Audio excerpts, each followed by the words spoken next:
It's my pleasure to invite today, we change a little bit order, Gintare, colleague Gintare and Agnieszka. Please, dear colleagues, could you present yourself? I am from Vytautas Magnus University Agriculture Academy, Faculty of Bioeconomy Development. Also my colleague Bernardas, but now he is not here. He is in some awarding ceremony. And my colleague and good friend Agnieszka from Poland, we work for several years, and today we prepared some topic about socio-economic factors related to the perception of nature as a value by rural residents in Poland and Lithuania, challenges for state and local government policy. It will be like some comparison research, and of course it is a small part of our research, which was also presented in our previous publication in sustainability. So short introduction, we all know that values of society are diverse, as in every society we have a lot of different social groups. And accordingly, people's attitudes also are different, and they are affected by external, internal factors. And in the last decade, more and more often, we can hear the question why it is important to care for nature from the point of view of society and policy. We focus on some statements and some issues that it is important to form public policy decisions. It reflects economic and social decision in every society. It promotes inclusive actions. Of course, we all want to live better, it influence and enhance well-being. And of course, it touches various types of education, not only political education and awareness of environmental things, but also education in all levels of our life. According to some policy approaches, what we notice regarding nature as a value, we see that this question is analyzed both in globalized world and going down, looking to the approaches top-bottom or bottom-up approaches when we go to local level. Different countries have different perceptions of environmental protection. Of course, it depends on historical, cultural, socio-economical situation. It also related to control of activities. For example, using different types of taxes for companies regarding environmental things. Also, these policy approaches work like social control for society. Another thing what is very typical and relevant for many researchers that when you want to get some specific environment-oriented data, not always it is available very easy, and public involvement or participation of residents of any country also should be kept in various political agenda. So our research aim was to determine the socio-economic characteristics of rural residents that influence their care for nature and to indicate the resulting challenges for policy at state and local levels. And there were described several tasks whether to reach the aim. So we shortly wanted to emphasize the nature, why the nature is a value. In social sciences, in various publications, not only in natural sciences, but also in social sciences, become like priority topic.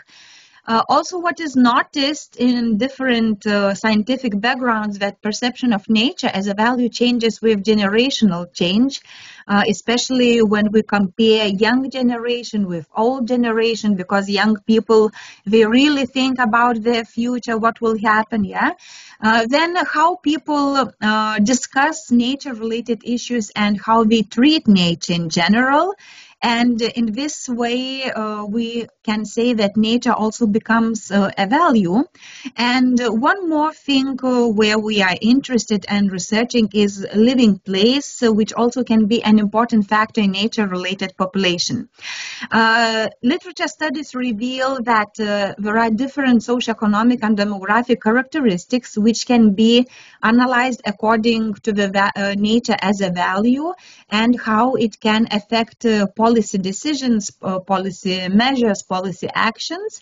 And going shortly to methodology, we used for our research European social survey data, starting from round 4 to round 9. Of course, at the moment we have newer data, but as I mentioned, our research was already presented in our publication.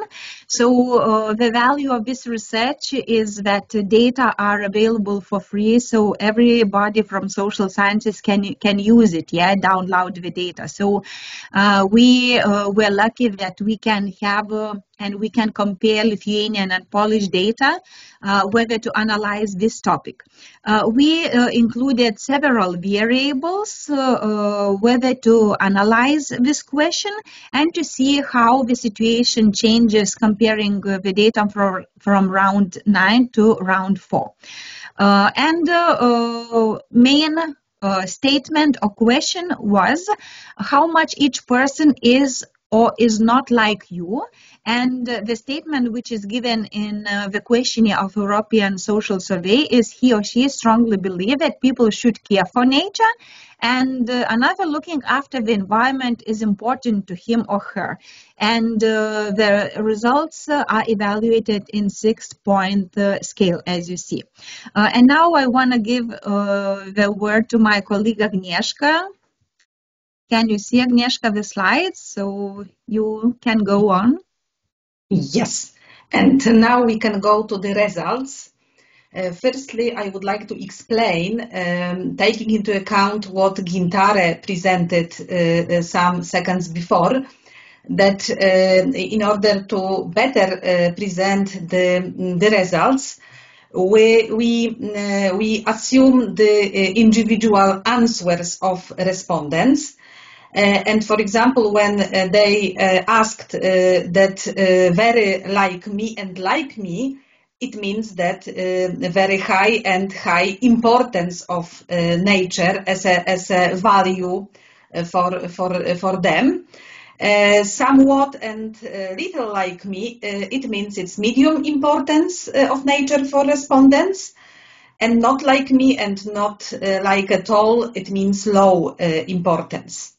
When we look at the figures, we can see that the perception of nature differed clearly in analyzed country, means in Poland and in Lithuania, and it changed over time.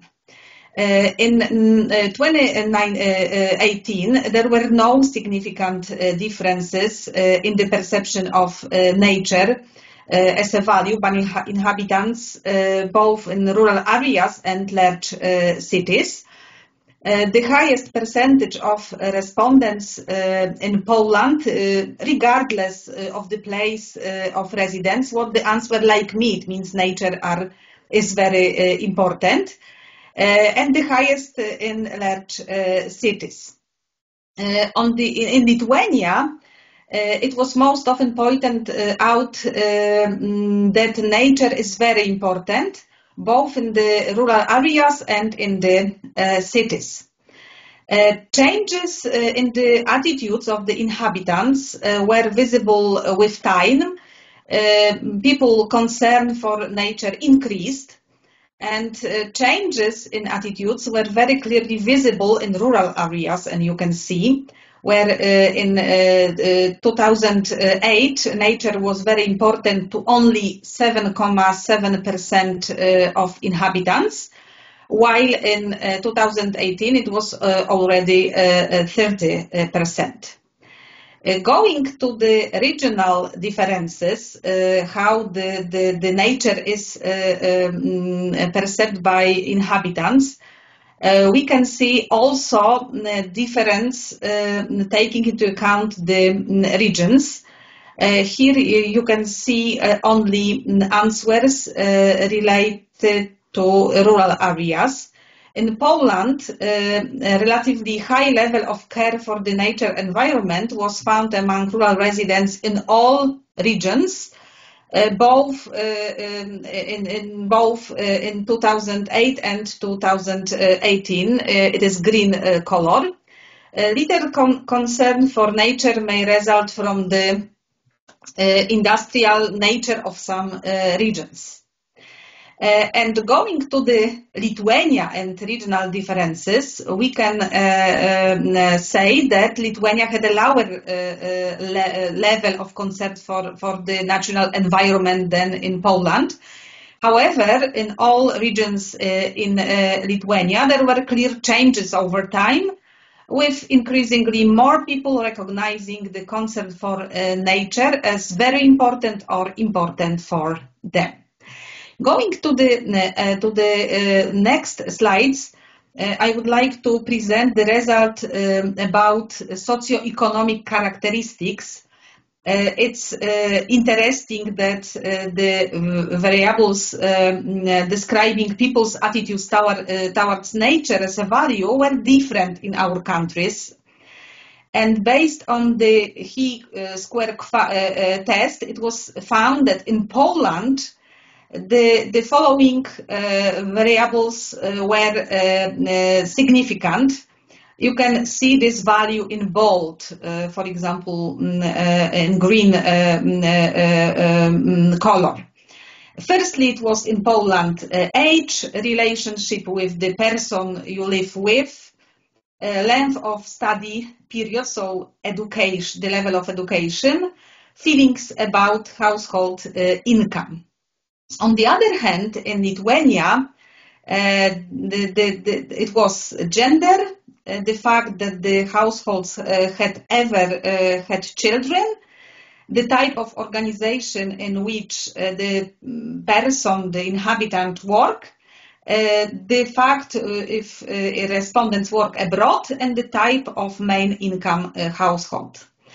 It was worth emphasizing that the Kramer measured showed that the strongest relationship with attitudes in both countries was in the type of relationship, living with children, and feeling about income. And now you can see rural residents' respondents by income. Of course, it refers rural areas. And both in Lithuania and in Poland, those people who receive income mainly from investments or savings care for nature the least, while the rural area inhabitants in Lithuania care a bit more. And the largest difference between our countries was found among unemployed, followed by those with agricultural income and the self-employed. At the same time, self-employed people in Poland care for the environment the most among these groups. In Lithuania, people who received wages and salaries cared the environment the most. And going to the next slide, and Gintare describe. Yeah, so I will continue our presentation. So while comparing both countries, various documents, aspects, scientific literature, we identified various challenges regarding nature and government policy at state and local level. So summarizing all these given, probably you can read them very quick, we identified that not always in government policy the territorial context is discussed. So for us as a scientist, it is very important to know the situation not only in urban areas, suburbs, but we also focus for rural areas where mostly environment is natural and we can enjoy our nature. So all these enable to come back again and to see what existing documents we have in both countries. We selected and gave here just some of these documents. We try to compare a little bit and we see that mostly in political documents we see measures, actions, what should be given in, let's say, national or regional level, but the going down to local level, municipal, communal level, we see that still actions are needed, as we want to strengthen the bottom-up approach, and it means that involvement of local residents is very important in making political decisions regarding the nature. And here I will present shortly one example from Lithuania and one from Poland. In more or less local level, so in Lithuanian case, there is calculated so-called environmental protection rating of Lithuanian municipalities according to 9 indicators or dimensions.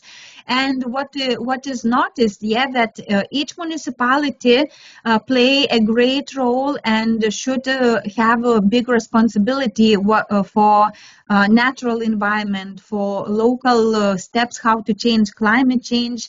Then collecting data is quite complex and complicated, because not in all municipalities such kind of data related to nature protection, other thing related to things not always is gathered, because there are no requirement from central policy makers, and also municipalities lack some coherent strategies how to make easier to understand and implement, for example, sustainable development goals, and not always clear and maybe not always evaluated how local people can be involved in all these actions. If we look to the case to Poland, this example is based on the document Operational Program Infrastructure and Environment, which was funded by European Union, as Agnieszka mentioned. And it is interesting that the target groups were children and local government, and some employees of some specific organization. But the main challenge for both these target groups was to gather on the way to a good environment. So it means that we can discuss different level social groups, different level organizations, that we all should be responsible for actions, measures, other activities which can strengthen the protection of environment, let's say, and providing these environmental various political actions. And shortly conclusions, that these questions regarding socio-economic factors shows that we can still make more deeper research based on this direction of research. Especially not much is done in Lithuania and Poland according to local people, how local people can help, react, promote these even some policy decisions. And also, although environmental policy documents and activities are often viewed with skepticism, for example, why we need new taxes for environmental activities, these existing documents are very important for climate mitigation in various levels, local, regional, and national.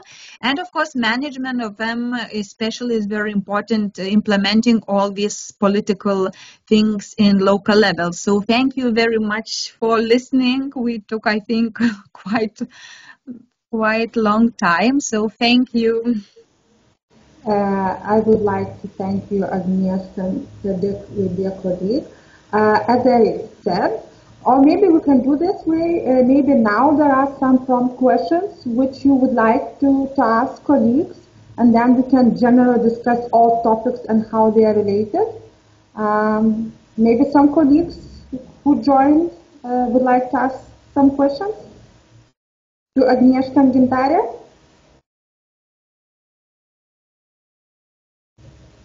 There is no, so I have two questions. My recent research area is about ecosystem services and how countries are providing them. So when you were doing your research and trying to explain socio-economical factors, did you look a little bit into what kind of ecosystem services and what ecosystem services actually inhabitants value more in Lithuania and Poland? Maybe I will start shortly. Yeah, our data, which we analyzed, were taken from European Social Survey. So there were only very specific questions which were presented, and we cannot give very deep insights. Yeah, so it's more for description. But of course, Agnieszka presented these socio-economic factors, but we cannot go very in detailed eco services. But I know that nature, environmental things, they are included in these ecosystems, nature-based solutions, nature-friendly actions. Yes, so probably it is very positive that we see positive changes in respondents' opinions, that people already increase their knowledge, competences, how to take care of nature. And of course, these policy maybe documents, they not only can have some very strict effect on people, but also it can promote people to enhance them, that they should care of their local nature. So I know I answered just in part. Maybe Agnieszka can add more.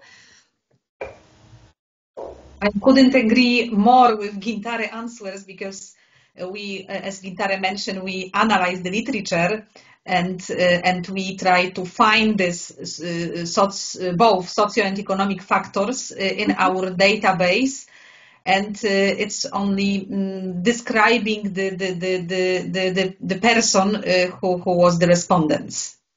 But it proves that there are many different factors which we can analyze in this context. And one more question. As Lithuanian, I'm very interested that the gender, is the most important socio-economical factor which is related with the attitude, how value the nature. So what is the difference between Poland and Lithuania, that Lithuania gender statistics are more, correlation between the attitude, our nation value? Did you look for explanation? Why? Thank you for your question. Of course, I'm not sure if I will be if I can answer in details, because it is rather beyond our research. But of course, we also ask the same question, why they are different. It's good material for the next article, but I think that it can be connected with the role of, for example, women in society, and it is strictly connected with territorial aspects and cultural, and when we compared our research with other countries, sometimes gender was significant or sometimes not significant. We sum it up that it can be because of the cultural difference and the role of women in society and family. Of course, it can be also related to education, and education, and rather gender is more educated part of society or no. And as I know, for example, from Lithuanian case, in the evaluations of nature protection, environmental issues, according to European Social Survey and also other surveys, what we analyzed, it is really observed that women are more positive about protecting the nature comparing to men. So maybe it can be discussion between men and women why this attitude exists. Yeah. So again, it is for a future research, maybe. So thanks for these two questions. Very good questions. It's really interesting to see that the difference is pretty much there. Even like when looking in Poland and Lithuania, the background, the socio-economic conditions are pretty much how they value the family. But maybe Poland is more Catholic one, maybe, but it's not considered. So for me, it was like a little bit interesting factor. Maybe there are some more questions for our colleagues Gintare and Agnieszka. Maybe someone is interested in that kind of yes, I see Ilona. Yes. Hello, everyone. Hello. Did you hear me? Yes. Yes, thank you. Thank you. It was very interesting presentation. I see that it was focused on people, society attitude to environmental problem. But would you like to comment about business attitude to government protection and Green Deal issue? Could you say something? How do you see this problem? Maybe I can answer from Lithuanian prospects. Yeah, of course we did not analyze from European Social Survey because no data are available. Yeah, but as I know, in Lithuania case, a lot of discussions go on about taxes for different organizations, whether to include new taxes for environment for private sector. Yeah, and I would say almost every month or every week, looking to the TV news, we can see this question in political level, from business level. Yeah, it is good observation, and again, maybe who knows, maybe in the future we will analyze. But of course, as I mentioned, our research was in the frames of European Social Survey, so not all data was possible to analyze in regarding your question. Maybe Agnieszka, you can add something from Polish situation. Maybe I would like to add something connected with our research. Your question touches maybe our analysis when we compare attitude and, for example, income, because there were people, for example, have income from self-employment, and we saw the difference in attitudes. So there are difference. I'm afraid that business now, firstly, is obligated by some rules connected with protect the environment. On the other hand, they pay some money for protection, and maybe the difference are also because of this facts.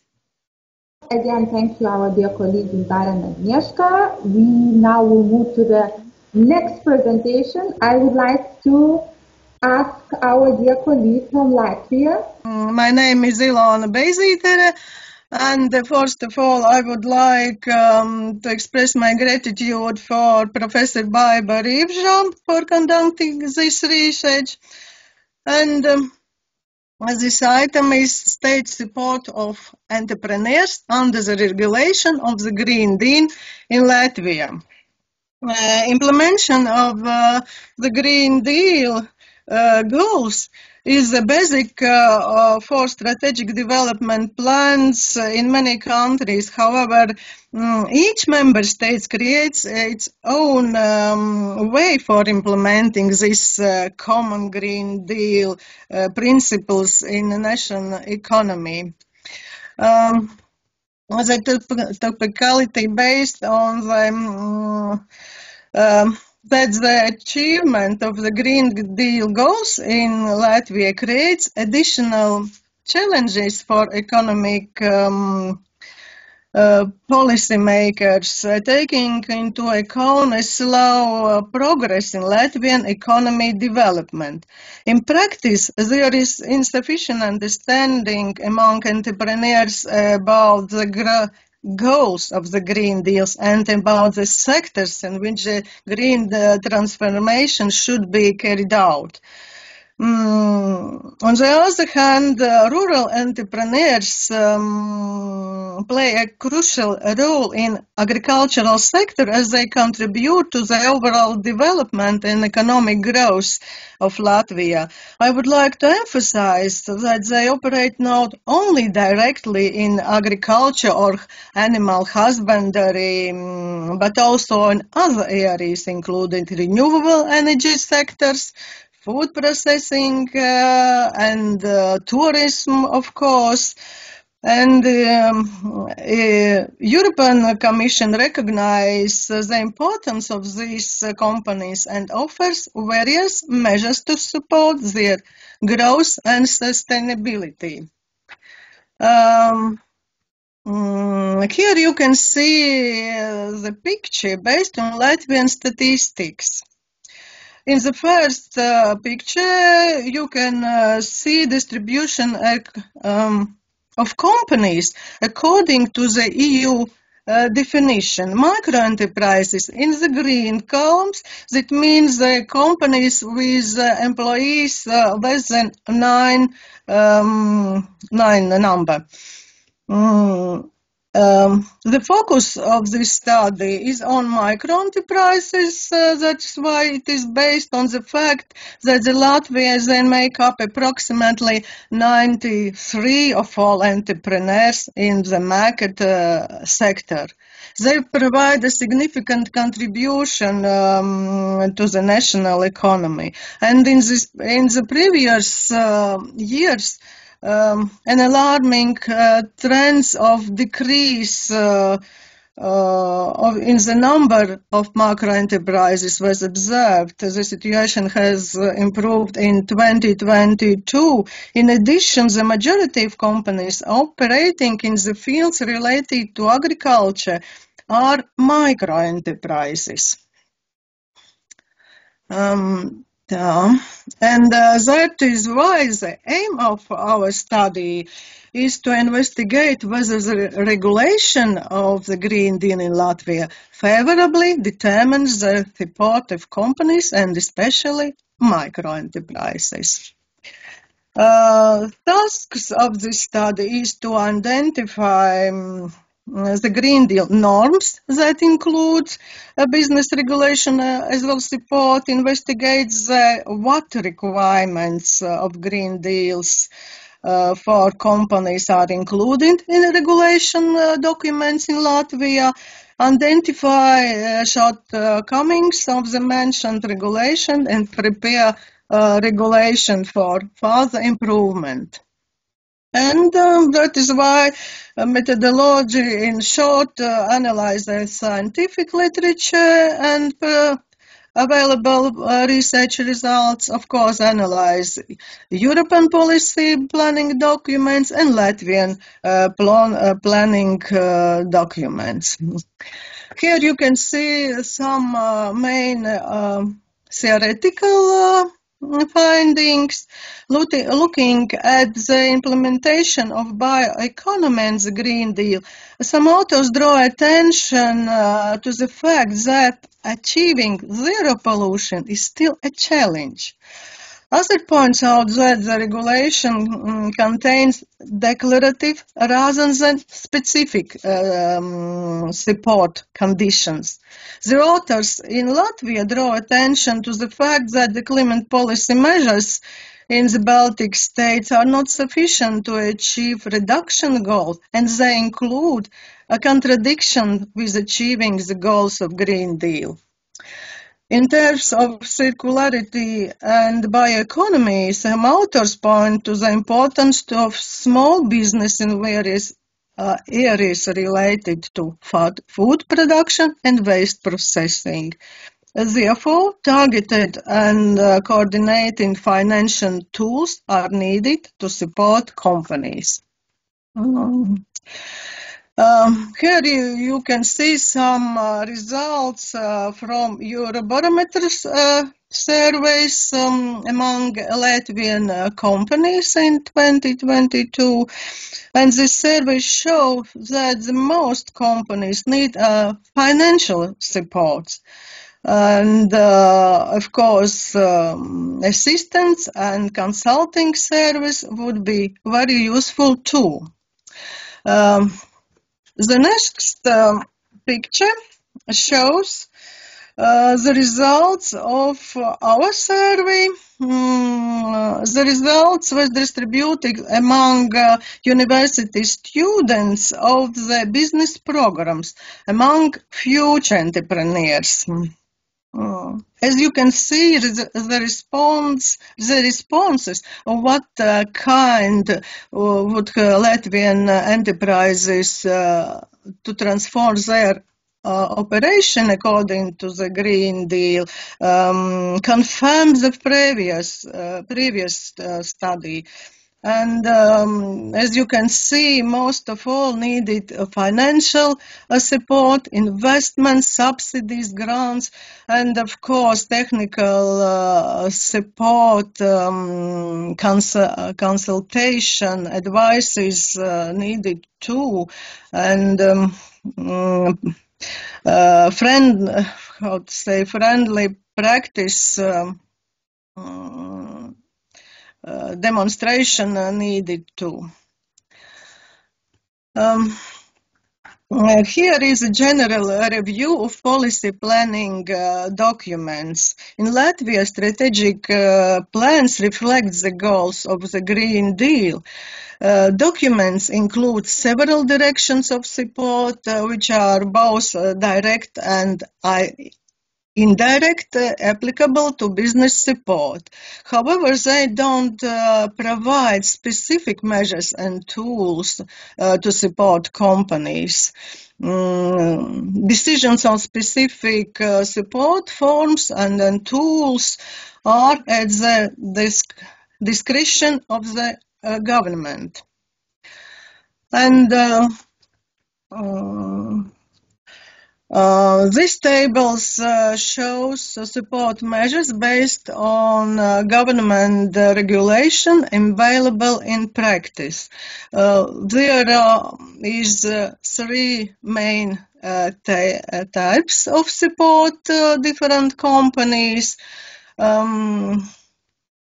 However, they are not designed to support entrepreneurs to make a targeted green transformation. Therefore, the Latvian government is expected to implement the balancing set of measures aimed to help business to adopt the principles of Green Deal. I would like to explain.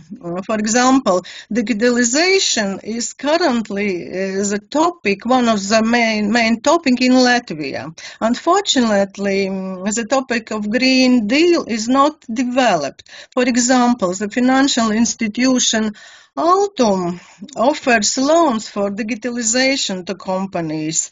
But unfortunately, these loans are not intended for industries in which the green transformation should be implemented. Most of all, among such industries are primary production of agriculture products, waste collection, recycling of materials. And there is some main conclusions. Despite the government efforts, there is a challenge regarding the adequacy of existing regulation to support transformation of business patterns effectively. Policy makers should develop more clear regulatory documents and support tools for business, and most of all need to involve various stakeholders. Thank you. This is in briefly about state support of entrepreneurs under the Green Deal. Thank you, Ilana. Does anyone have any questions regarding to the research and presentation? Yes, if possible, I would like to give one question. As it is related to entrepreneurship and related to Green Deal, we all understand that green transition is based on enhancing and promoting green skills, green competences, yeah? So does in these documents in Latvia, these kind of things like green skills, green competences, they also established, described in some documents? Yes, as you mentioned, the skills and green green transformation principles are involved in regulatory documents, but unfortunately, this does not work in our daily work, and that is why we see the problem with government regulation. In general documents this is involved, but in government regulation this is not developed. Only on papers, most of all, how to say. Thank you. Yes. That is why we highlight this problem and we speak about this problem in Latvia. More questions, maybe? If not, Uroš, I think, Professor Uroš?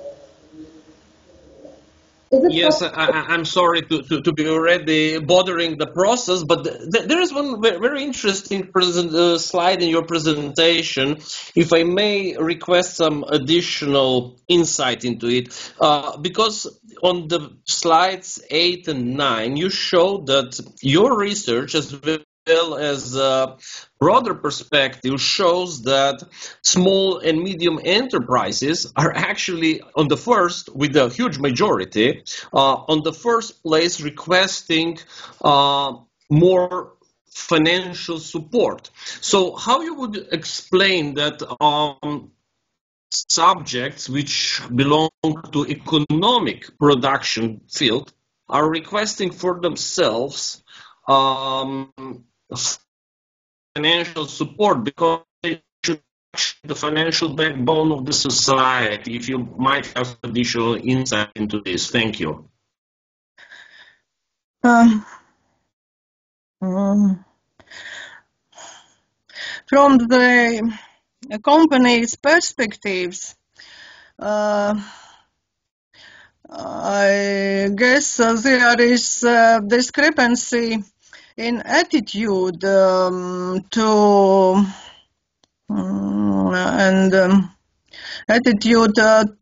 introduce this green transformation in their performance, because some companies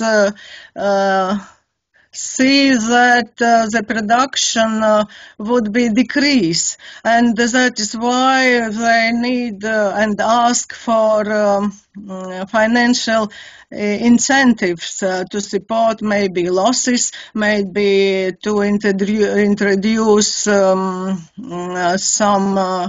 new technologies, innovation, to develop the efficiency and then production.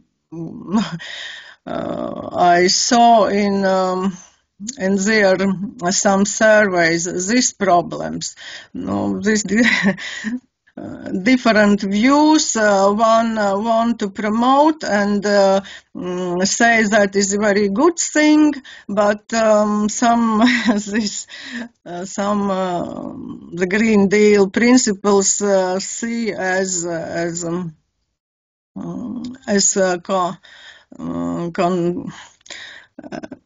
the sources to lose this incomes, for example, how to say. If I understand your question right.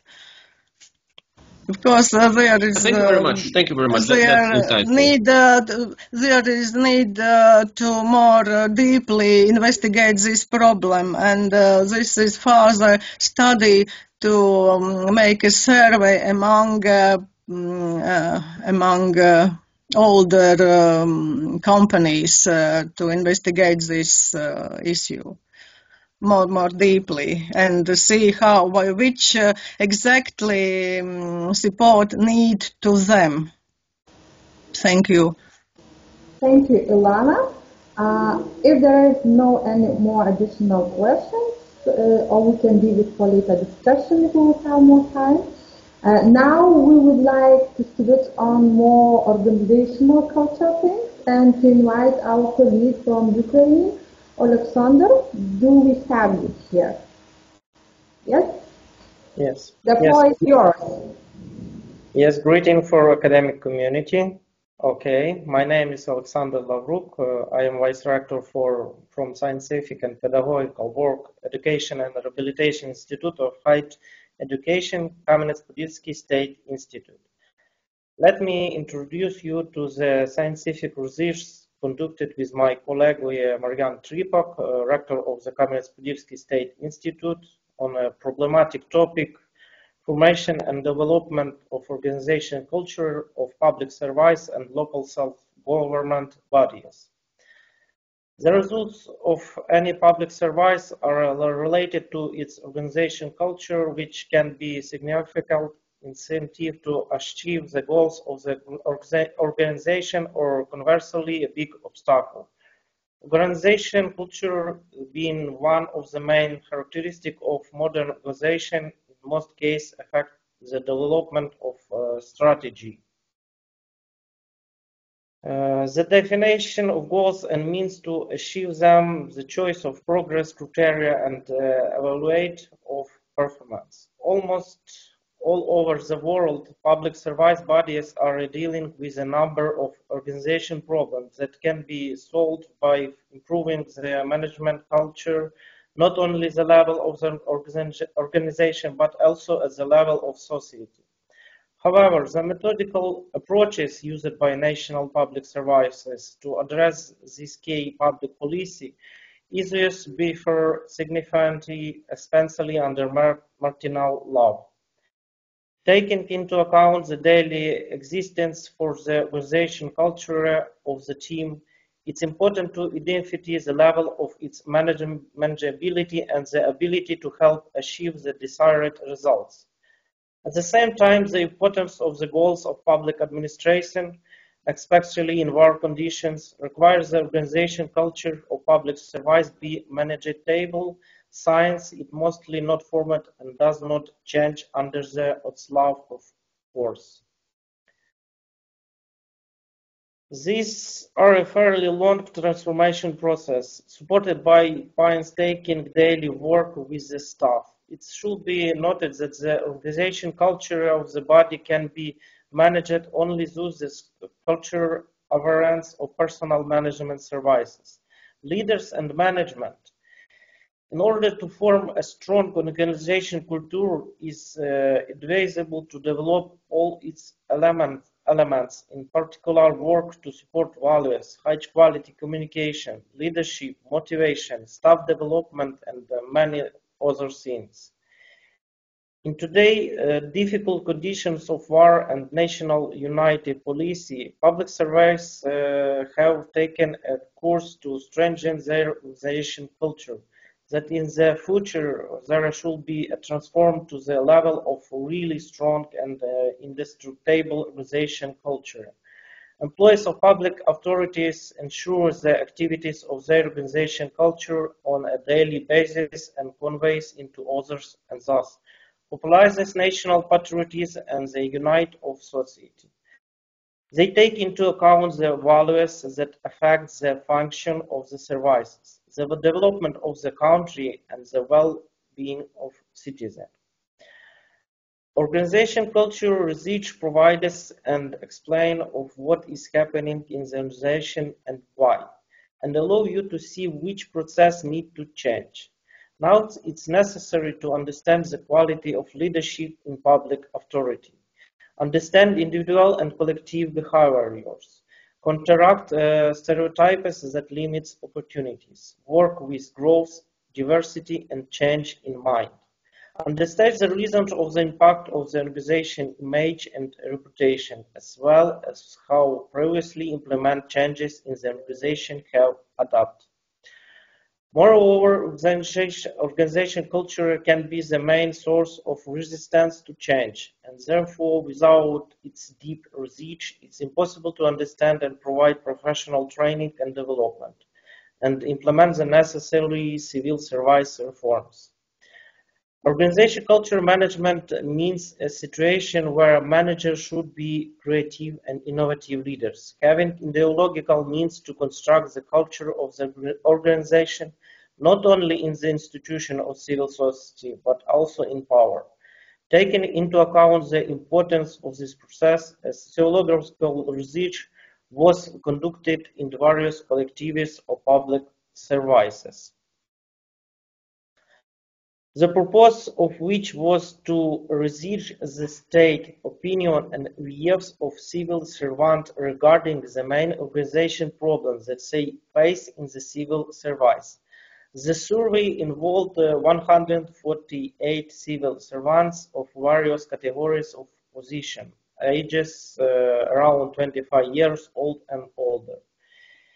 In order to analyze the organization culture in the public services bodies and form proposal for its improvement, a questionnaire was developed and offered to respondents from 4 clusters, like engagement, consistency, integration, adaptivity, and mission, where each of them contain 3 indicators describing the key components of modern organization culture. Within each indicate 3 statements are formed, the answer to which made it possible to access the state of organization culture. From the results of the survey of civil servants, there is an external focus of organization culture in the environment of which particle public service and particular on adaptivity to modern changes provoked by country military regime.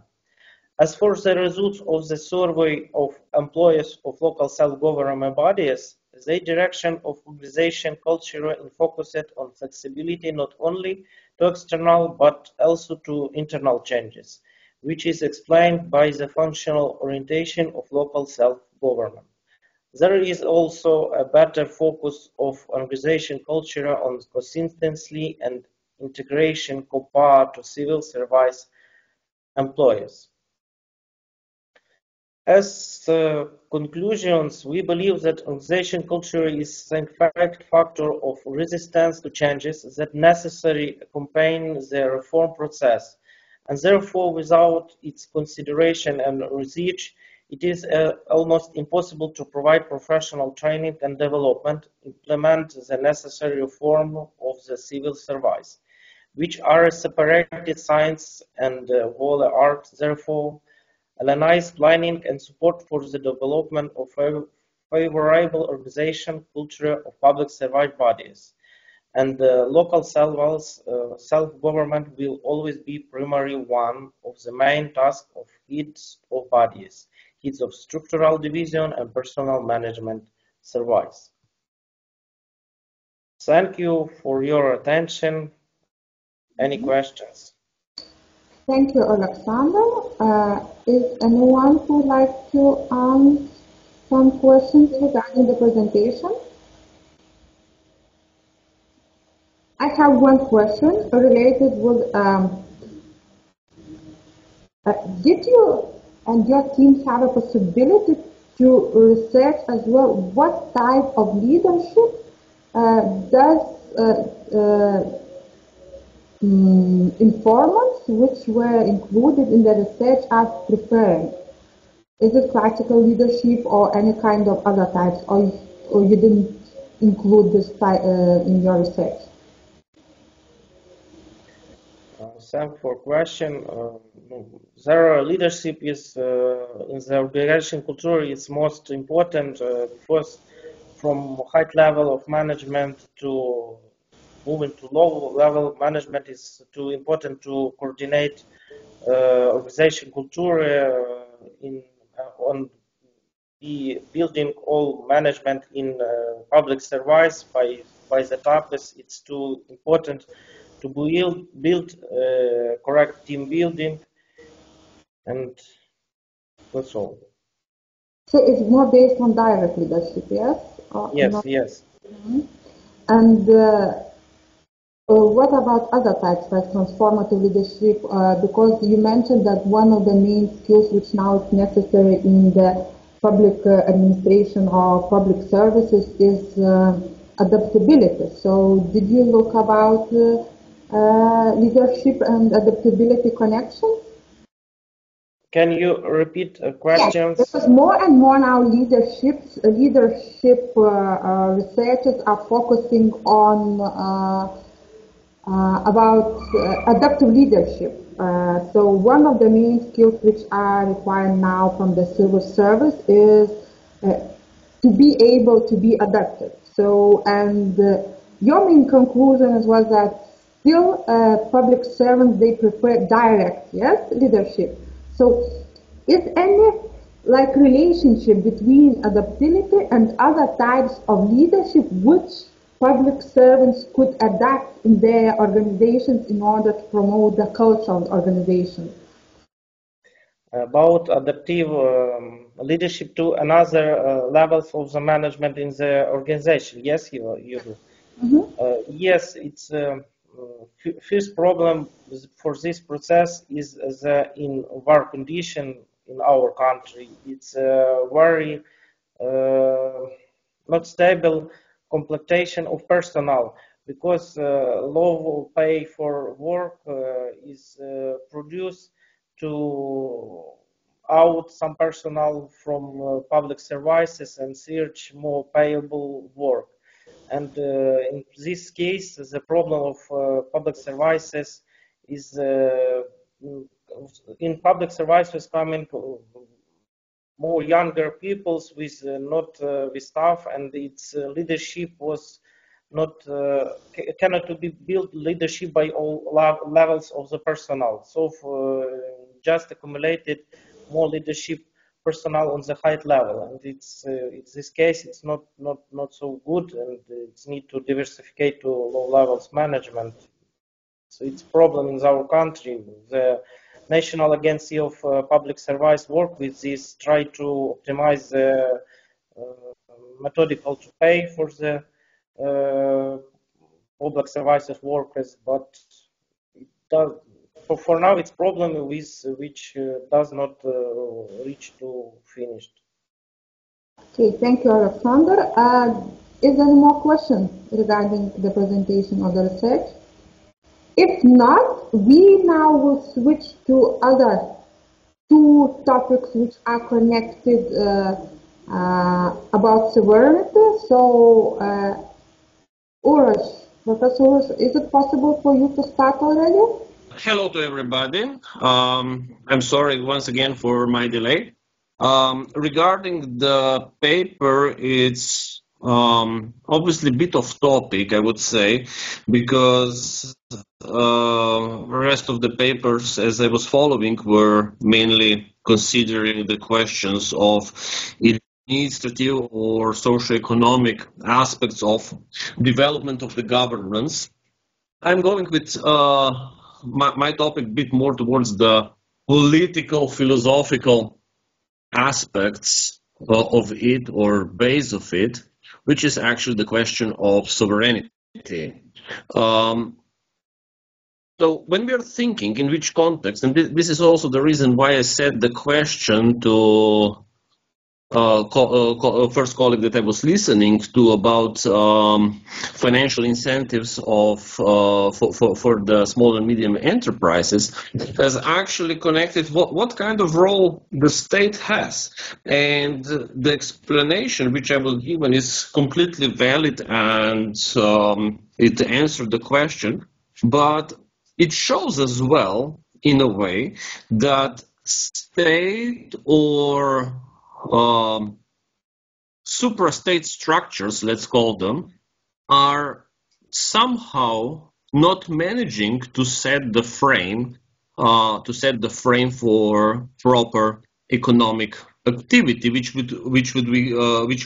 would consider as liberal market economy activities. And that's why I'm saying that we are getting somehow into the situation where different structures are creating planned economy. Because you cannot do this, you cannot do this. You need to respect so many different regulations that at the end of the day, you're obviously very much limited, and that pushes you that as a business, you're saying, okay, we can try to follow, in this case, particular one, the question of Green Deal, but we need money to do so because otherwise we are not able to perform our function. From my perspective, all this comes from the question of how we are treating the sovereignty as a base upon which we are building the modern world. So, for me, the sovereignty would be technically ability to independently control the territory with people in every political and policy sense.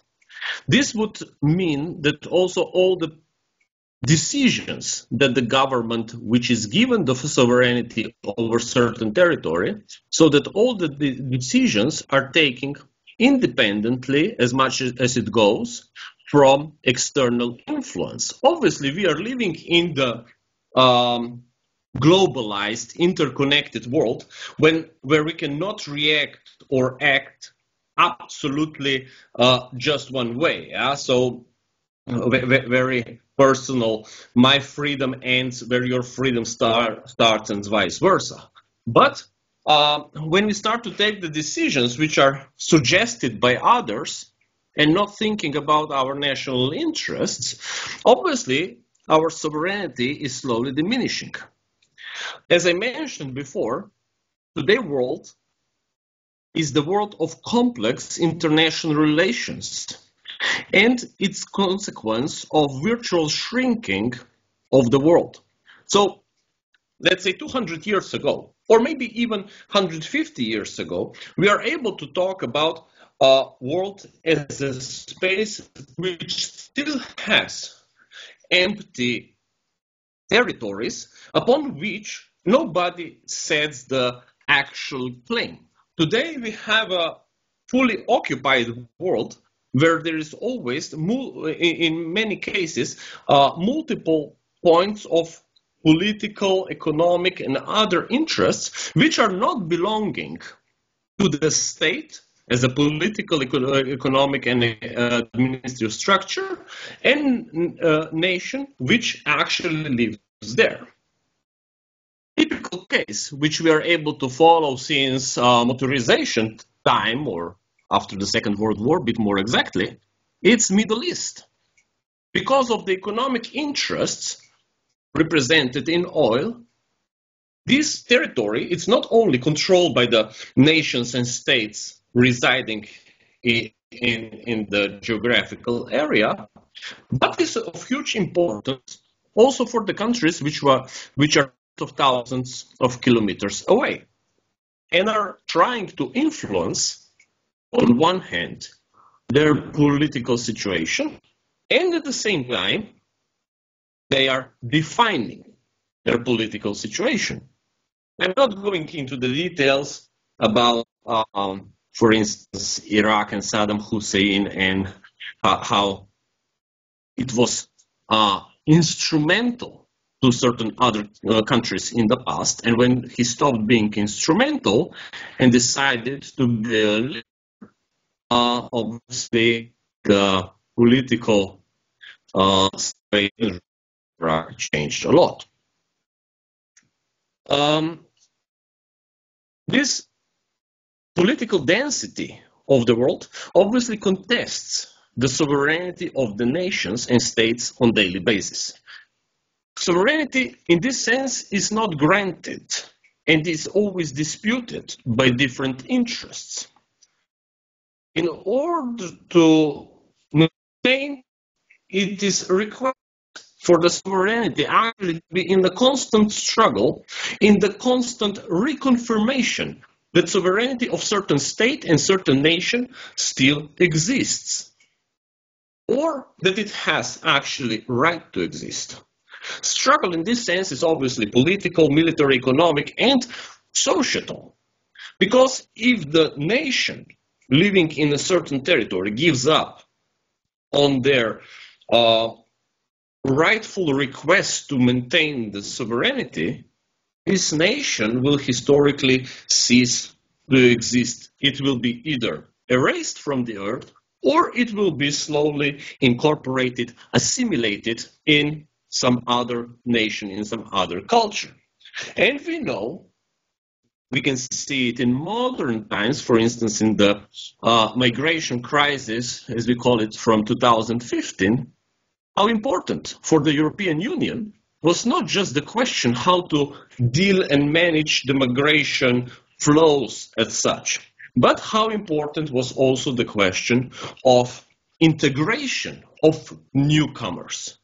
Because as European nations, we obviously don't appreciate new cultural patterns to be overtaking over our own cultural patterns. And this sounds on one hand obviously extremely nationalistic, but on the other hand, this is also the way how the nations are reclaiming on daily level the importance of their own societal sovereignty. Consequences of not doing so are obviously loss of economic independence, loss of territory, and even end of nations, as I mentioned before.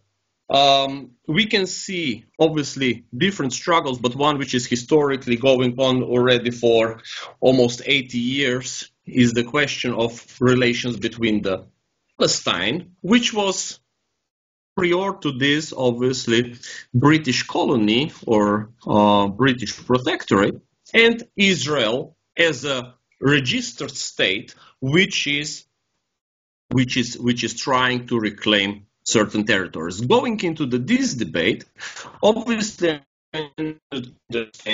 it might hurt somebody's feelings, but we need, in this perspective, obviously, to understand whose sovereignty and in which territorial space, in this sense, is acceptable. And then we can go, what was first, chicken or egg? Predominantly, we can see these struggles of the nations, such as Palestinians, Kurds, Tibetanians, and if you want, in center of Europe, Catalonians, who are requesting their own position being recognized as a nation and as a state. And we are questioning how to feel about this stuff. For instance, when Kosovo requested independence, despite the lack of historical sovereignty, 104 countries, or states better, now recognized its wish. When Catalonia, which is historically kingdom with its own past sovereignty, call upon it again, tries to re-establish it not so long afterwards. In Europe, we only very quietly hear some voices of support to this idea. And we say that Spain has a primate over it. Kosovo, in this perspective, was always part of something bigger. And last time, obviously, it was the, let's say, ping pong game or table tennis game between Ottoman Empire and Kingdom of Serbia. So when we are talking about the sovereignty in this perspective as a base of whose governance will be respected in certain territory, it's a question how far we can go with the historical argument and how, let's say, how honest we are in treating similar situation in similar way. Because it's very hard to see why Catalonia wouldn't have the right to self-definition and independence and sovereignty, which historically existed already in that territory.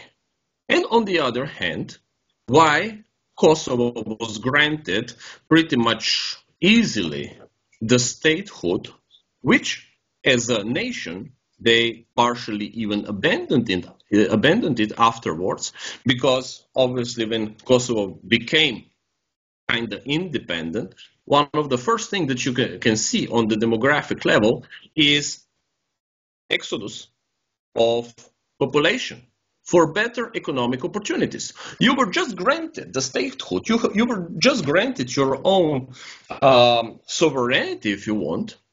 And instead of working on something that you desired for, you decide that it's easier to escape their economic situation.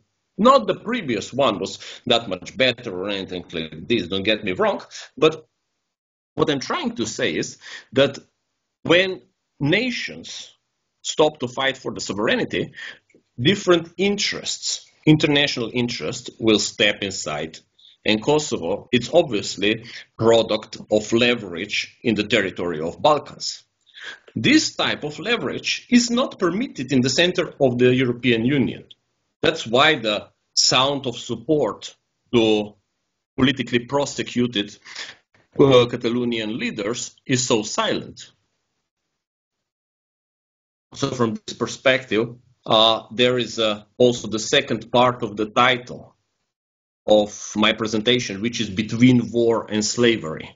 Because on one hand, obviously, sovereignty we need to fight for, and at the same time, if we don't fight for, there will be somebody who will tell us how we can execute our own sovereignty, how we can see situations that are happening around us, and as it was presented, for instance, that was very good demonstration in the presentation regarding the Green Deal.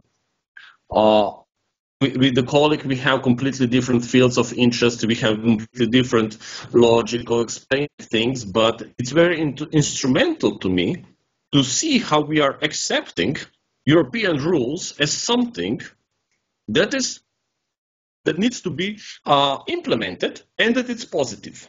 But very often, we don't really judge as scientists in the field of political science or economics or public administrations. We don't really evaluate the rules which are coming from some supranational structures in the sense of our national interest. So, in this sense, obviously, all this talking is not really about the political situation around the world. It's about how the nations should consider the base for governing themselves as important to take the decisions in the best political interests. And not how the nations to just listen to the states or to the governmental structures and say that whatever the governmental structures are suggesting, and usually from some higher level, this we accept as our immediate and appropriate sovereign decisions.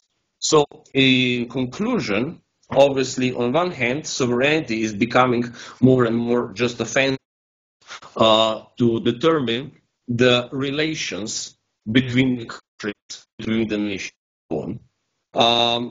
And on the other hand, obviously, sovereignty is something that should be really taken in order to maybe consider our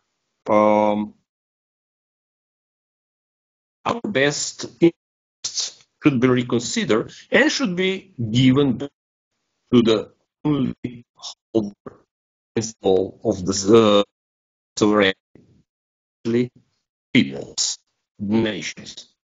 Ekaterina, the floor is yours.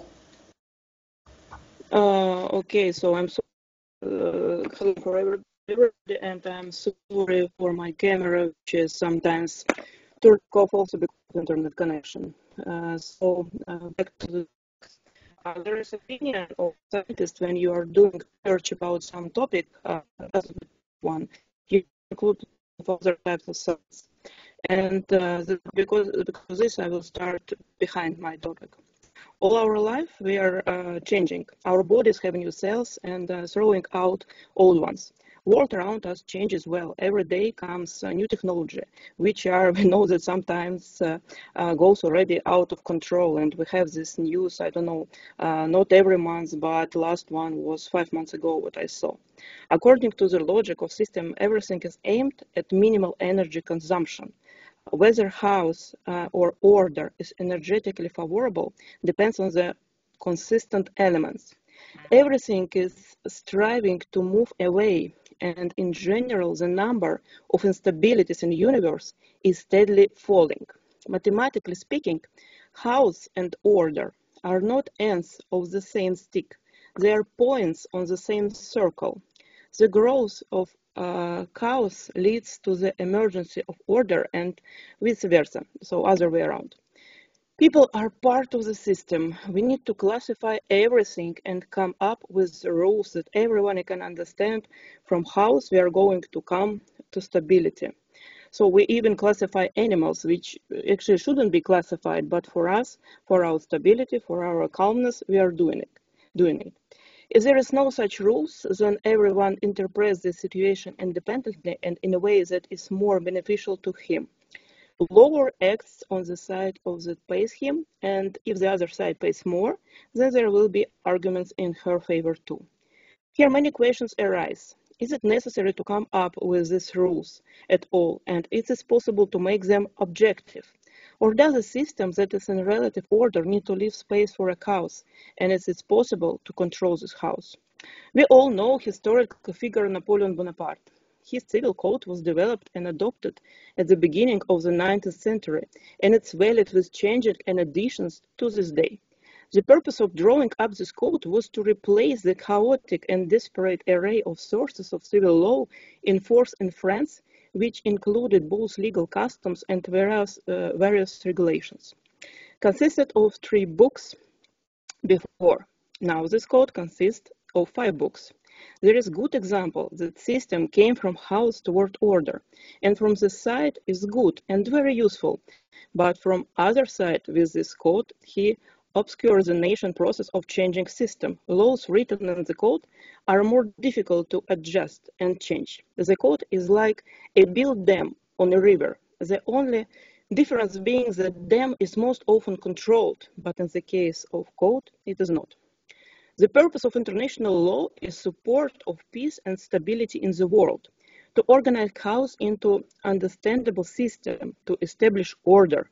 For these purposes, international law has principles which are established by international organization and theoretically cannot be violated.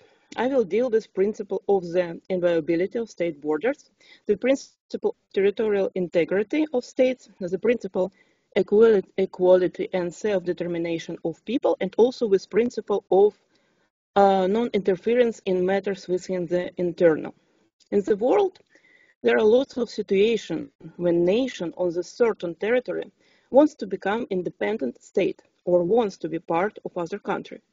There are examples of Kosovo, Pridnestrovia, Abkhazia, North Ireland, Quebec, Chechnya, Catalonia, and even Slovenia, from where I'm speaking now, went through this process of creation of their own state. But we saw this process even earlier. Technically, all countries went through this process one way or another. There are different ways how a country can be created. Sometimes state just given to people, organized by somebody else. Sometimes it is fighting between nations, also sometimes inside one nation. For example, the struggle of the indigenous population of America, namely the Indians, was lost, judging by the numbers of surviving representatives of the nation. But the resettled Americans were also forced to fight for their independence and statehood. The Soviet Union was also out of favor with the rest of the world for a quite long time. Spain, for example, Spain and USA recognized it only in 1933. After its creation, however, the state was recognized by the international community. Historically, it was all the time lots of wars around the world. It was going like natural process going on inside our bodies.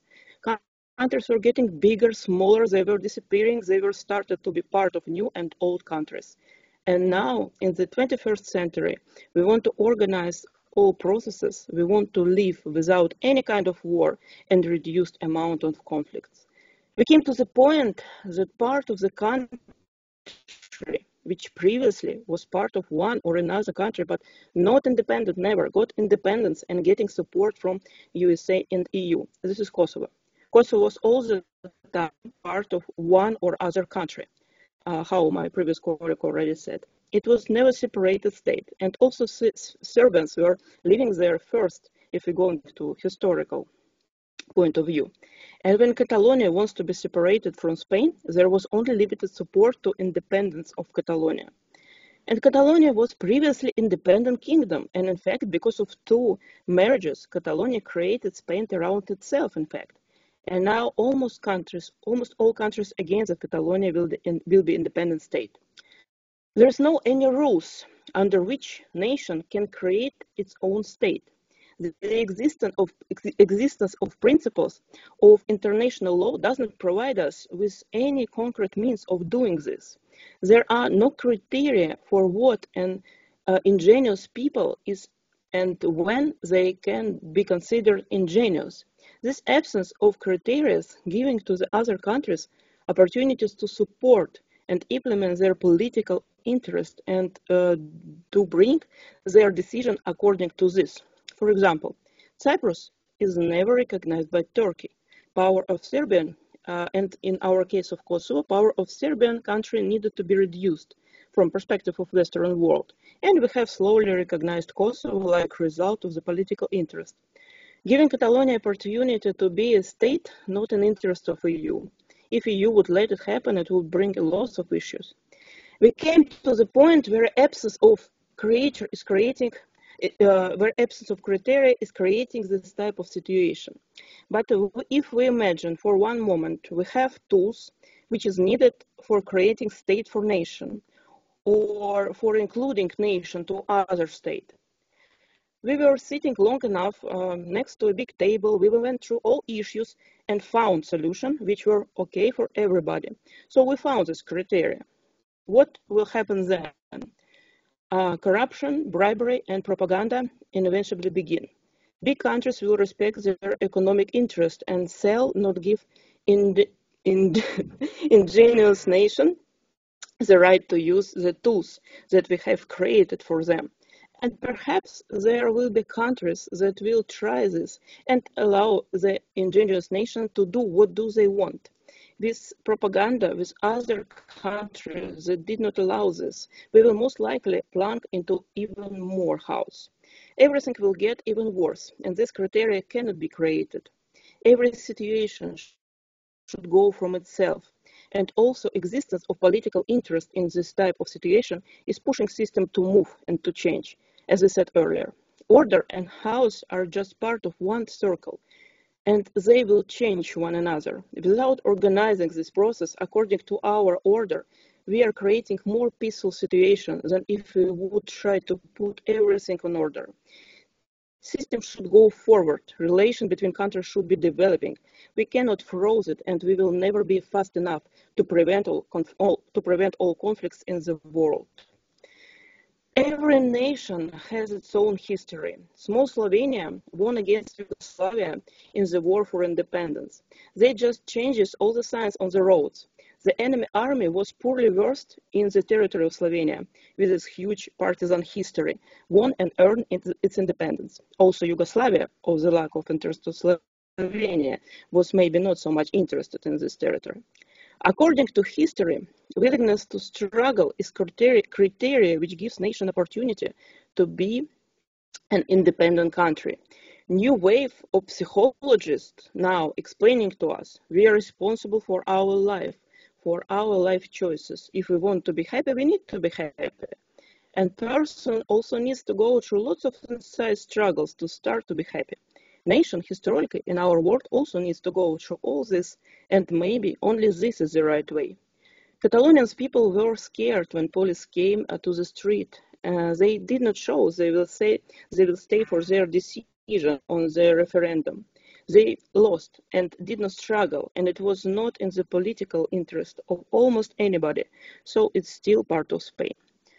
What actually can do international society? First, if this struggle goes, international organizations needs to organize equal for all sides humanitarian support and possibility for people to run from the area towards safer places, if they want to run. International organizations, including humanitarian organizations, need to do things for which they were created, to save people's lives, as much lives as possible. And countries and international organizations need to treat everybody equally. We cannot close eyes to behavior of one country and to treat badly other country for the same stuff. We need to choose how do we see the situation. If right to self-determination of nations we see like natural process which needs to be done and through which nation should go, if we understand all philosophy behind and have understanding that without struggle nothing can be done in life, does not matter if it will be life of human or life of the country, of countries. If we see it like natural process, we need to let it be with organizing just humanitarian support and need to behave equally with all sides of conflict. If we choose other position, then we need to participate equally in every conflict, with every side of it. For us, should not be important how big is the country and how big is military power of the country or religion, or how much nation was suffering before. We need to behave equally. This is under our control.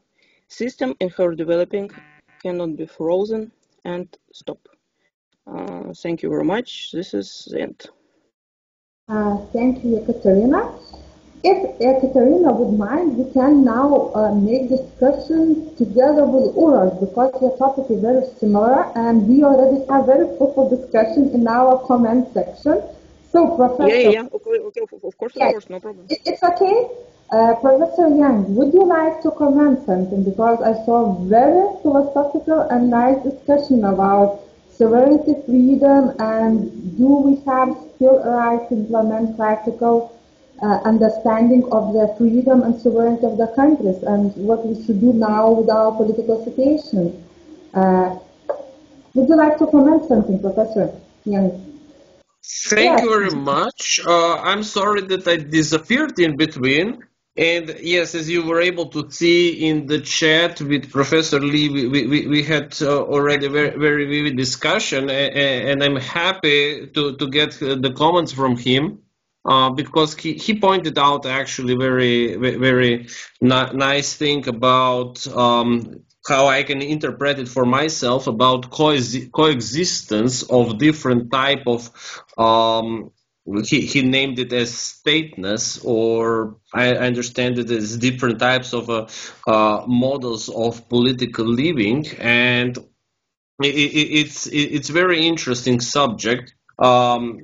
Just what I would add to this, because obviously the comments you can read in the chat, but since I disappeared because of the internet connection, I would just like to repeat the last sentence where you said that you lost me. So my suggestion was actually that sovereignty should be in a certain way given back to its rightful historical owners, and that's peoples, so nations, and that at this point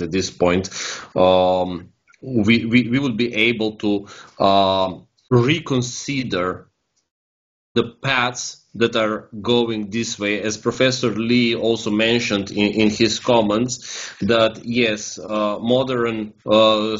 classical type of sovereignty from 19th and 20th century, it's today non-functional, with which I absolutely agree that today we cannot have it in this way, but the problem is that question is if the technocratic governments are really taking into the consideration the diversity, or technocratic governments of supranational institutional systems are taking into the consideration the richness and diversity of peoples who are composing these structures. Obviously, my basic point here is question of how we are ruling the European Union from the perspective of 500 million people approximately who are living their daily lives. Yeah. So that's from my side. Obviously, if there are some additional questions or comments, I will be happy to oblige. Professor Lee, would you like to react? Yeah, he already summarized my ideas, so I have nothing great to add. But let me say that probably, especially in European Union, we are in the process of, say, acquiring new sense of sovereignty or new sense of statelessness, and then only after a period of struggling for the better way of integrating international domestic factors, we can say sovereignty in a new way. But we have to contest the idea for a while. That's my comment. Thank you. Uroš, would you like to add something? Or Ekaterina? No, thank you. We already reached, I think, the agreement on this topic. So yes, I completely support his idea on this. It's true. So my question is, your presentation was philosophical, yes, ideological one. So I have a question: what we should do now with our sovereignty in the 21st century? Both of you expressed a lot of concern regarding the sovereignty in 21st century. So what countries should do, what kind of approach they should take in order to keep their sovereignty according to now turbulence, everything situation, the crisis, economical crisis, political crisis, and resilience crisis, what we should do with our sovereignty as a country? Why they should... somebody wants to do something with sovereignty of all countries, what they should do. Some countries, they already struggled for it and they have it. So nobody's thinking to take any sovereignty from most of the countries. Most of the countries are ordinary countries in our world. We're talking about countries which maybe don't have this sovereignty now. And how we should behave according to them. And in my opinion, as I said, we should behave equally. Doesn't matter which way, we need to agree. From my perspective, in my ideal world, everybody agreed how we're behaving and behave equally to every country which goes way that this goes. So if one country behaves one way and other country behaves the same way, we need to treat them equally. And as long as it's no questions to our sovereignty, well, we need to deal only with our participation in the international world. Not connected to, it's not connected to, nobody touches now sovereignty of Slovenia. So, for example, Slovenia is a sovereign country and it exists. Okay, thank you. Uroš, would you like to add something on this comment? Yes, thank you. Obviously, since the question was addressed to both, I would also try to comment on this. So, what is the way? Obviously, I think that at least from my case, it's very much visible that I'm going a bit more with the classical conception of the state and role of the state. Yeah. So, one thing that I think it would be important in this perspective is that states would bit more often turn towards the peoples, yeah, instead of towards just towards the international structures or some kind of supranational structures, because the question is how we can call European Union. What exactly in this sense, because it's not United Nations, it's not World Trade Organization or anything like this, yeah, but states are much more listening to the global environment today than they are listening to the needs of people. So in this perspective, and this was already, I think, I either mentioned it or it's in the written comments, that one thing that we should deal with in this perspective is answering to the questions. States should answer to the question of democratic deficit, and that's actually the discrepancy between the government and needs of the people, or needs, if you want, of civil society, which is organized and active population. Yeah, because we have citizens who are there and trying to survive, and we have civil society which is trying to be active in the running of the country. For instance, one of the topics coming from the field which I'm also a bit participating is that today we are talking about information society and so on, and Slovenian Ministry of Digital Transformation or something like this, it's obviously systematically ignoring the NGOs in this field and their suggestions how actually to improve the quality of, let's say, digital life of the population. Yeah, this is one of such cases, because people are still active, but if the government has kind of deaf ear on that side, while listening very strongly on the side of supranational structures, obviously there is. From this my fear that sovereignty is kind of kidnapped is coming from. So as I said, that would be suggestion to turn a bit more towards the people who are living in certain territory. And I'm not talking about, in this perspective, members of the nation. I'm talking about the people who are living in certain territory. Because if we say that state is sovereign, obviously it's sovereign over certain territory, and it should first listen to the things in this frame and transfer them to the higher levels if we live in some kind of multi-governance setting. Yeah, I have nothing against this per se, but if we are living in this kind of multi-governance setting, multi-governance level setting, government should transfer the wishes of the population living in the territory to the higher level, instead of just automatically imposing higher level rules to the level of its own population and territory. So that would be actually something that I see, that we are not talking here about completely going back into the classical conception of sovereignty and so on, but that actually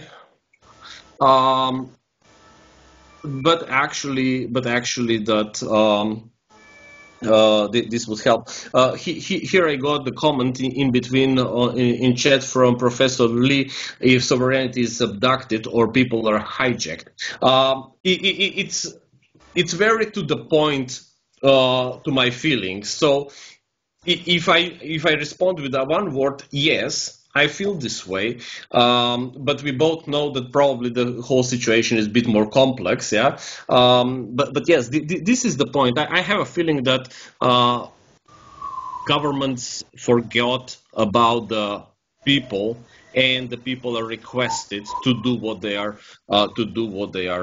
told to do. And from this, obviously, I'm returning back to the subtitle of the presentation, talking about the slavery as a mode of how we can feel about relation between the let's say holder of the sovereignty and the subjects of it. Okay, thank you. With this, I think we can summarize because we are running on the time. Okay, we have one more presentation. I'm sorry, my colleague is next to me because it somehow it was out of. Okay, just sorry, I will give him the floor. It's about the expression of smartness dimensions in the culture management. I tried very shortly because there's the lack of the time. The main concepts of my topic is the smartness, smart governance, culture, and the smart culture management. The smartness, actually, the term is ability to see critical signs on their systems, to react quickly and resourcefully to their decisive important factors, challenges, opportunities, strengths, and using them to achieve one's goals, basing decisions on social responsibility. Smart governance actually is a set of innovative management actions. The culture is historical form system with the meaning symbols which express people's values and worldview, including every part of the culture, like arts, morals, knowledge, and abilities, talents, and other things. And smart culture management is a system of managerial actions that enables the social system of the culture sector to operate effectively and productively in the dynamic environment, actually. And the relevance of the research is today's challenges have led to the ineffectiveness of traditional public management models and methods. Until now, a broader approach to the culture management is missing, and its theoretical validity is quite weak, and intelligence or smartness in this context has not been examined at all. The main idea of my research is the model, which I talk a little bit about, later. In the context of Lithuanian science, there is one model which I show you, and there is a dissertation from the Slovakia which expresses the dimension of smart public management, but not the culture management. And smartness and its expression in culture management in the works of foreign authors are examined of various aspects, but actually there is no one system, there were no made of one system of the smartness expressions in cultural management. The research has several problems. There is one smartness intelligence term, especially in Lithuanian language. The smart is using for cities, regions, people, and the intelligence more for technological systems. The expression of smartness has been little studied in the context of culture management, just single dimensions. Not the whole model. And the model of smartness, the expression of smartness dimensions in culture management is incomplete and has not been tested in real operating conditions. So the purpose is to substitute the trajectory of the change in the expression of smartness dimension in culture management at the state level, moving from the present to the perspective situation. The structure actual of the model is 6 dimensions, 24 criteria, and 96 indicators. The smartness, the main term, the smartness and the intelligence, actually is a little bit different, especially in Lithuanian language, because the smartness is more for individual or social system, while the intelligence is for mechanical, technological systems. And the smartness, actually, the most using of this term is for the organization, community, region, society, but actually the in common thing, there is a smart social system, this part. The theoretical definitions of smartness, it could be the concept feature with social system abilities, technological innovations, efficient use of sources and resources, the meaning of individual adaptability, social system abilities, and also it could be the importance of environment for the promotion of manifestations. There are essential aspects of smart management for the informational communicational technologies, like the basis of the smart city, like the part of the governance process, like transformation of government processes by increasing transparency, flexible and quick adaptation, and improving the quality of accessibility of public services. The smart management, it can be also very different, you can see.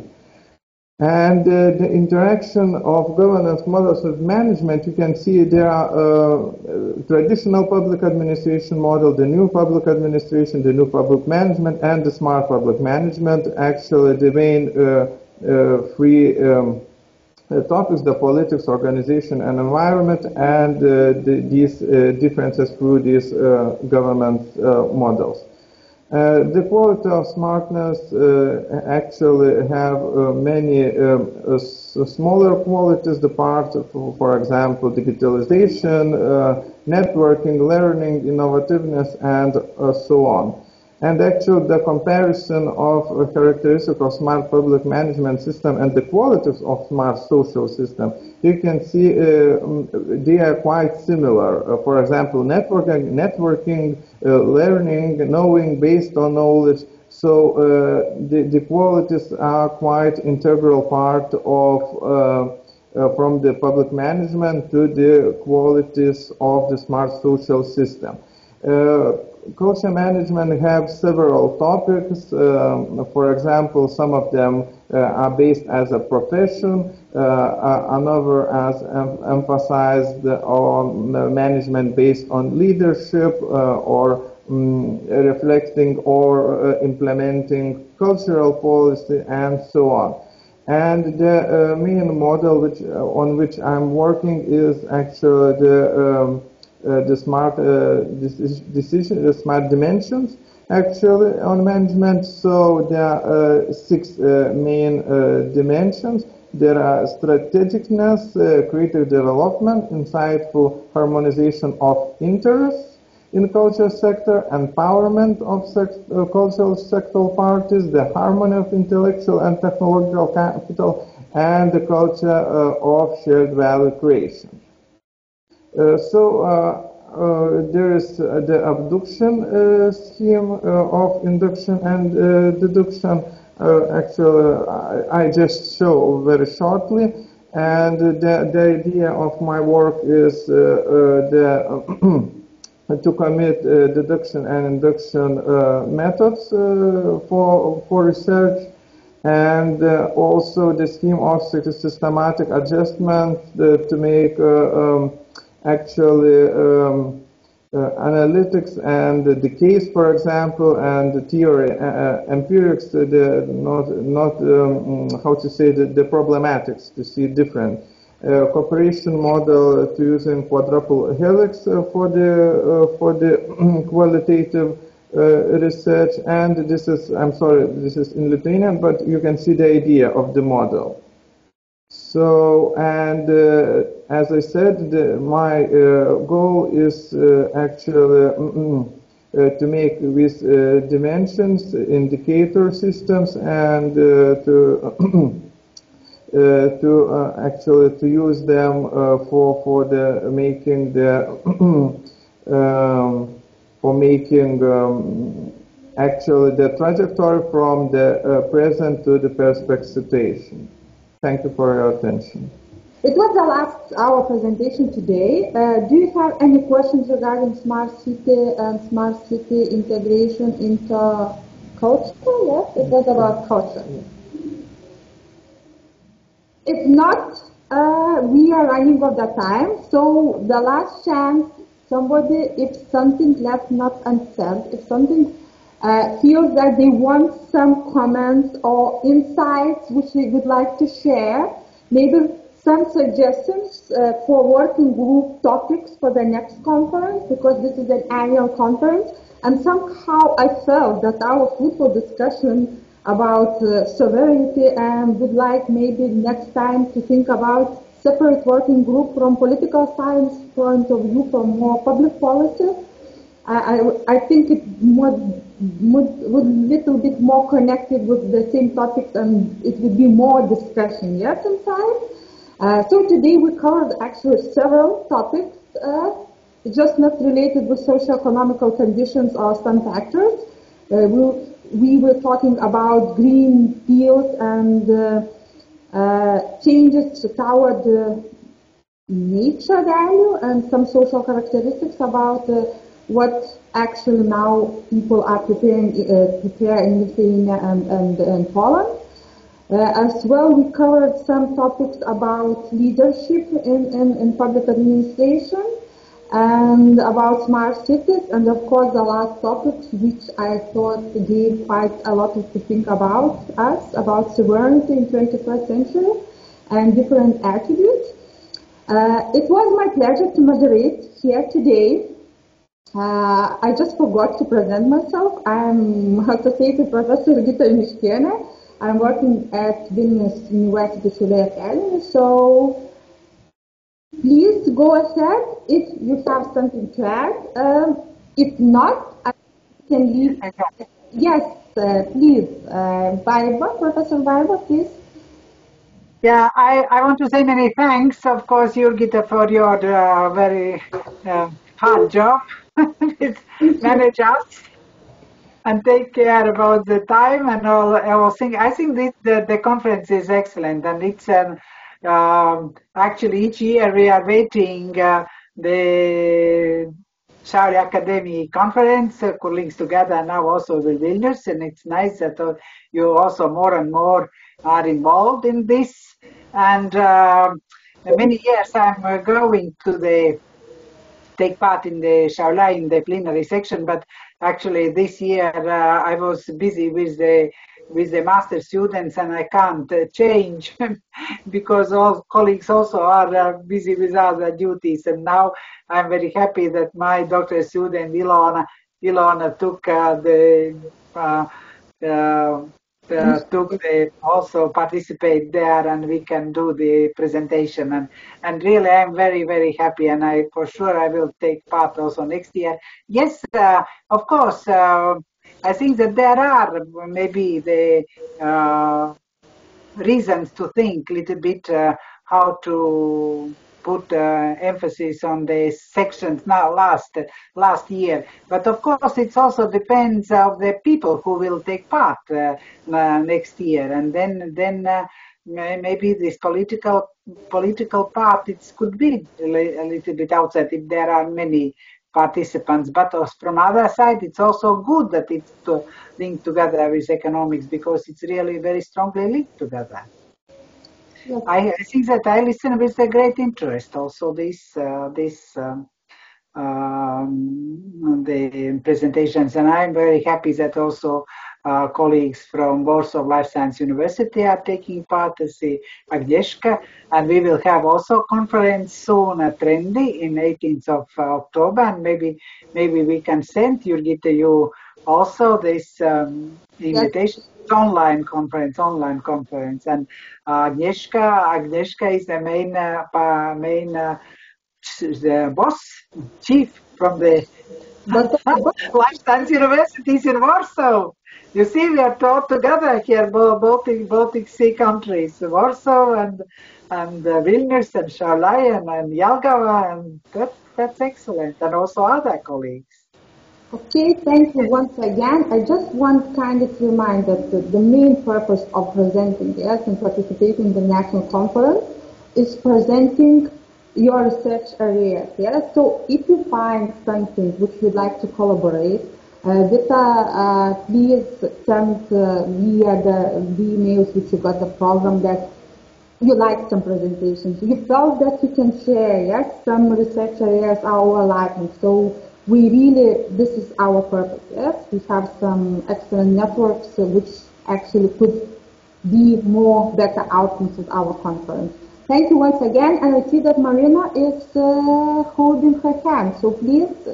I'm sorry, with regards to Kamianets-Podilskyi State Institute, we are participating first time, so thank you for the very good moderation and also invitation for this incredible conference. And also I would like to say and underline that it was presented a very incredible experience and research of different researchers, and thank you so much for the diversity and also the new methods and focuses which were underlined during the reports. Nice to meet you all, and let's be keep in touch, and also thank you for different methods and also communication. It's very significant now. Thank you. Okay, thank you once again. Enjoy your Friday, and I see that Agnieszka already sent the invitation to the conference. I think there is still some time. We are not over deadlines yet, Agnieszka, but if we are over deadlines, I think Agnieszka would accept. Yes. Yes, there is some days to register. Of course, I would like to invite on behalf of the organizers, especially of Professor Baiba Rivza, the head of the scientific committee. We would like to invite all of you to participate in this conference. Of course, as Baiba mentioned, I sent you the invitation to Jurgita, and I hope you share this invitation to all participants, because I have no link to emails all of you. Thank you so much, and I hope we see in October in the next conference. Yeah. And you don't need to pay, and you will have a very nice certificate, and you can take just as the presentation, but also as poster, and poster even is not necessary print out. There is again economy of money. We just put it in the system, and Agnieszka will send, we will add how to do it, and that's, I think it's very convenient. Thank you. So thank you once again for everyone. Enjoy your weekend. Thank you for your participation, for fruitful discussions, and see you next year. Bye. Bye-bye. Bye.